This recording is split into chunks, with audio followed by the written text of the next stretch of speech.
saya tidak melihat kompetensi yang menonjol yang ditampilkan ibu-ibu semua. Jadi kalau misalnya saya ingin menyampaikan sesuatu, anggaplah seperti saya memasuki tahap salah satu sequel ya, salah satu potongan cerita. Jadi bukan membuat proses pembelajaran total seluruh RPP yang alokasi waktunya 2 kali 40 menit karena 2 jam pelajaran itu jadi pelajaran itu. Sebenarnya prinsipnya tidak begitu ya. Nah, saya ambil contoh misalnya.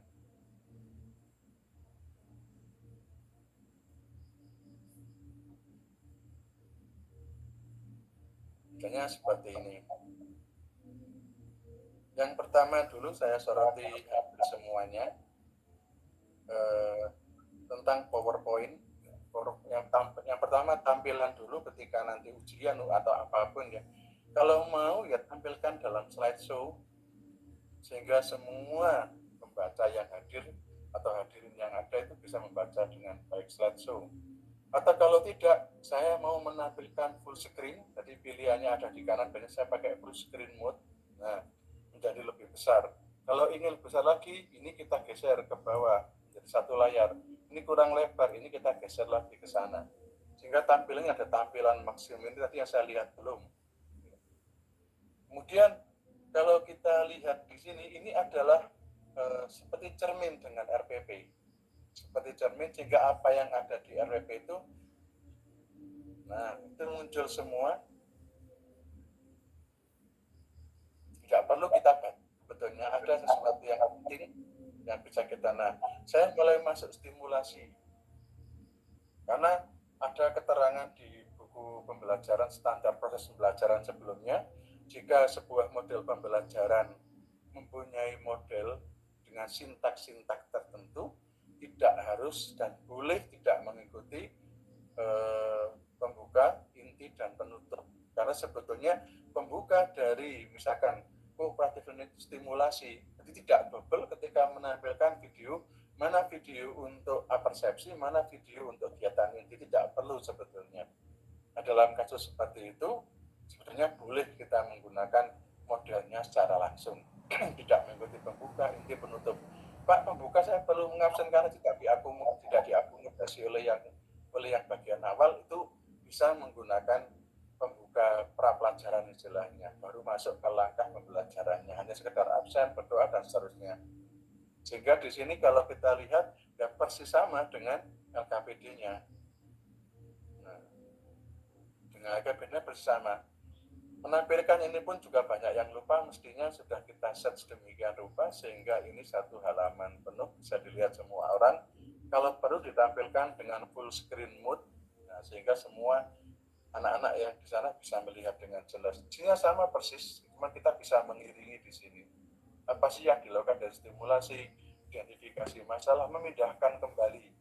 Kalau misalkan PowerPoint, ingat nanti pembelajarannya offline, ada di kelas, ini bisa menjadi real untuk pembelajaran yang dilakukan oleh anak-anak kita.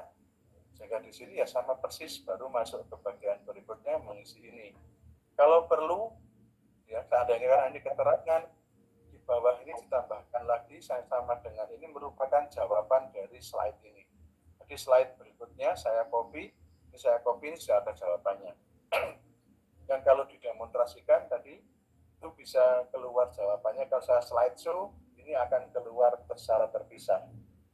Oke, itu secara tampilan awal dari keempat, itu belum menunjukkan kinerja maksimum ketika menggunakan media ya, dalam hal ini komputer ya, yang ditampilkan masih belum maksimum. Kemudian saya sebut sequel. Saya merasa bagian penting itu ada di sini, misalnya. Nah, atau misalkan di nomor ini, saya ingin anak-anak, oke, misalkan saya ingin ada di sini, atau kalau kurang besar, saya tampilkan di sini. Coba anak-anak perhatikan, nah misalnya Bapak Ibu boleh langsung masuk ke sini. Jadi seperti ketika ada pertanyaan, kita menjawab, alokasi durasinya 10-20 menit. Jadi saya memulai, baik, tentang mekanisme pendengaran manusia. Nah, perhatikan gambar berikut. Nah, perhatikan struktur telinga manusia berikut. Coba identifikasi. Ya, beri waktu kesempatan sebentar, kemudian silakan buka buku kalian, dibaca halaman sekian sampai sekian. Nah, bukunya. Oke, sekarang kalau sudah, nomor 1.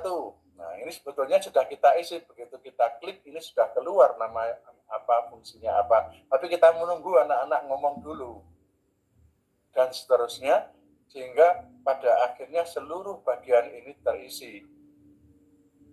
Kalau misalnya kita pakai direct instruction misalnya, pembelajaran langsung menanyakan kepada anak-anak. Saya berdiskusi, silakan kelompok 1 apa, kelompok 2 apa, 3, dan seterusnya. Itu namanya sequel. Jadi tidak memaksakan diri mulai dari pembuka, inti, penutup itu dalam 20 menit. Ya, misalnya tidak begitu. Tidak nampak bagaimana materi itu disajikan. Ya. Tapi sequel begini, Bapak, Ibu-Ibu bisa milih di antara slide ini mana ya. Ini kan ini 2 jam ya, atau satu pertemuan itu hampir 41 slide ini. Ini contoh diakhiri dengan tugas poster, tapi ini bukan PJBL, tapi ini tugas memang untuk minggu depannya. Nah, seperti itu. Ini secara umum saya melihat masih belum maksimum di sini, termasuk menggunakan PowerPoint. Nah, menggunakan PowerPoint juga begitu. Umumnya kalau ini dibuat lebar, sekali lagi, kalau perlu dibuat full screen mode sehingga kita bisa presentasi dengan baik. Oke, itu secara umum. Kemudian secara khusus saya mulai dari Bu Liliana, nanti bisa disambung oleh Bu Christine. Yang pertama, sekali lagi terkait dengan tampilan PowerPoint tadi, itu tidak begitu nampak apalagi gambar ya. Jadi saya tidak melihat bagaimana saya harus menilai dengan baik PowerPoint yang ditampilkan. Artinya tampilkan secara full screen kayak saya tadi, atau slideshow misalnya. Kemudian kalau disebut PBM atau PJL, ini masalah atau proyeknya juga belum jelas ya. Apakah masalahnya masalah materi dalam pembelajaran atau masalahnya bersifat kontekstual? Ya, itu saya tidak melihat dengan jelas.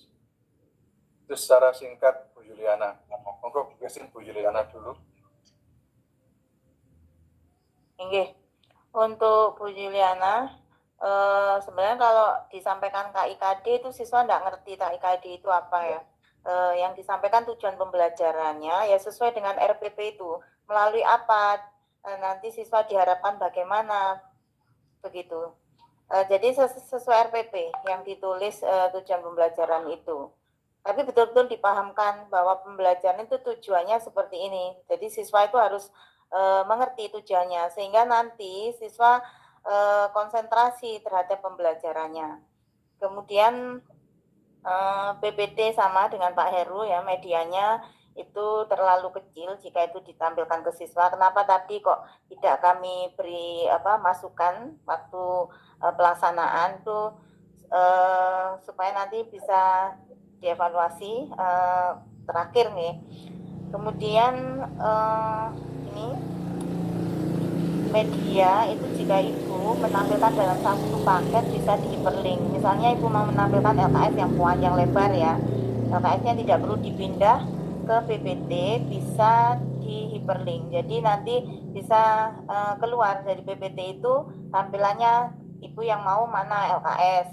Misalnya menjelaskan tentang nanti apa saja kriteria proyeknya atau kriteria karya PBE, project based learning, problem based learning-nya bisa ditampilkan seperti itu. Kemudian rata-rata ini ya semangat, kemudian rasa percaya diri, gestur tubuh ya. Jadi sebagai guru itu pertama memang walaupun ibu kurang percaya diri di hadapan siswa harus menampilkan sebagai pribadi yang memang betul-betul siap mengajar ya, percaya diri Kemudian apa yang Ibu sampaikan itu betul-betul bisa memfasilitasi siswa. Jadi kalau gurunya sendiri menyampaikan kurang jelas, itu nanti siswanya juga bingung. Nih. Ini untuk kemudian penilaian itu tidak disampaikan ya.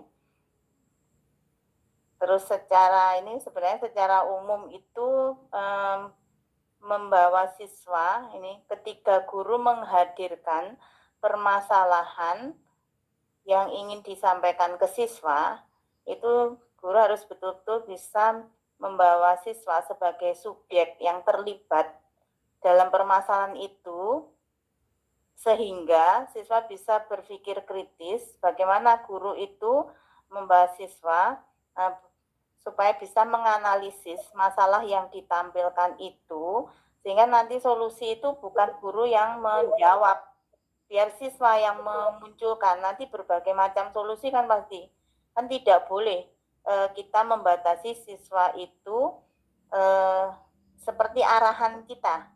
Nanti siswa punya beberapa macam solusi. Nah, nanti mungkin karena keterbatasan alat, itu solusinya baru disepakati bersama, diarahkan membawa ke proyek tersebut, begitu. Jadi untuk menampilkan video, menampilkan PPT, stimulusnya atau orientasi masalahnya itu mungkin disertai juga pertanyaan analitik yang ditulis. Kadang apa yang disampaikan lisan guru, ada siswa kurang konsentrasi sudah enggak menangkap apa yang disampaikan guru. Karena siswa kita beragam, sehingga mungkin perlu ditulis juga pertanyaan analitik yang mau Ibu berikan. Atau syukur kalau itu muncul dari siswa. Begitu. Monggo. Langsung Bu Julita, Bu Christine. Terima kasih, Bu. Ya.